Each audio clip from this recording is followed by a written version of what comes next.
moment for me to swing to Aradhana Lal. Aradhana, you have a very inclusive hiring policy at Lemon Tree Hotels. Tell us and everybody a little bit about it. Why was it important for you to implement this, and where do you plan to take it? Yes, sure, Rahul. Thank you. We started this 14 years ago. It was more of a pilot at that time. The goal was to understand that if we hired a person with disability, how will our organization be able to train that person, give them an equal chance, and have them participate in the product and the service of the hotel company? We realized pretty quickly that you have to first prepare the organization.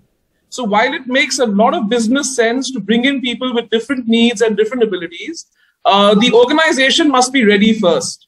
So we did a lot of work with sensitization and briefing and training of all our 8,000 employees as we were bringing in these different disabilities. So we started with deaf, we moved to physical handicap, then we worked with low vision and visually impaired.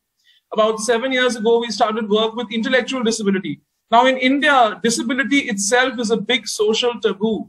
But if you look at intellectual disability, it becomes a much bigger challenge.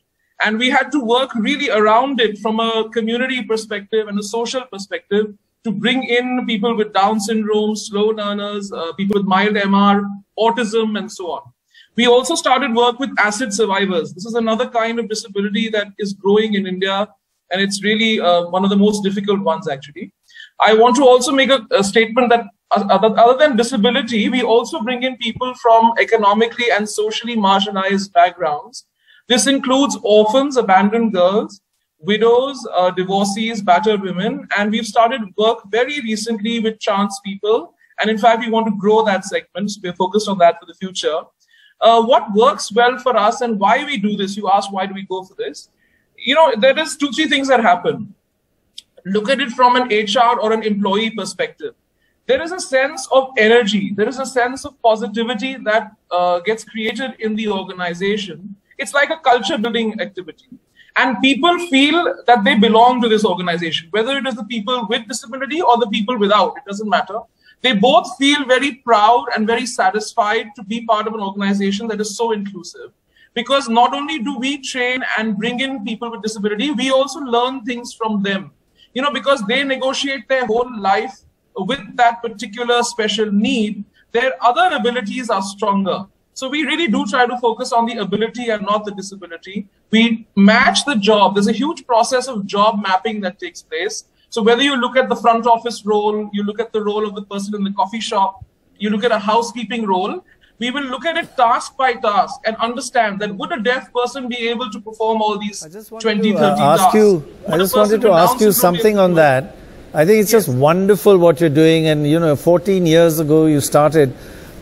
In that process, how do your guests react, and do they need sensitization? And, you know, because society is not as advanced in the kind of inclusion that you're talking about, which is absolutely wonderful. You're absolutely right, Dr. Roy. It does take a little bit of awareness building. So what we do is through our messaging, whether it's our website or our social media, we try to very gently bring in this idea that we are an inclusive company, and we highlight people of different needs and different abilities and on different occasions. When guests come into the hotel, sometimes they don't know anything about this. They're their first time guests. So there is a particular introductory card that a person with disability wears, especially the deaf person. Because if the guest starts talking to him and he's not able to hear you, maybe the guest will think he's not a good hotelier, which we don't want, right? So that little card says that I'm not able to hear and speak, and if you write down what you want, I'll be happy to help you. Now, we've noticed that the reaction of guests initially might be of surprise, but within a few seconds, it turns to something very positive because they realize that we are making this very mainstream, and it's not something we're doing for charity or social. You know, they understand it's our HR policy, it's our business model, they get it. And when they observe this person who's very well trained, when they observe the person going about doing his task, and he's doing it or she's doing it as well as any other, then they are very assured. They say, yes, of course, we're getting the service that we want. In fact, customers have gone online to various blogs and written very good stuff about Lemon Tree. They have named that person with disability. They have specified that I got service that was as good as or better than what I get in any other hotel. So we found that really heartening and really positive.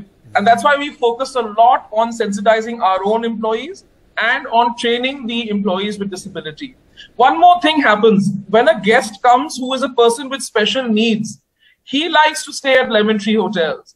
And the reason is, he says that the staff are very well sensitized. They understand what it means to engage with a person with disability. And as a guest, if I'm on a wheelchair, or if I'm visually impaired, or if I'm deaf, they treat me with a lot of dignity and respect. Now imagine it becomes a reason for customers to choose us as well. Yeah, that's a big change. Yeah, fantastic, fantastic. Yeah.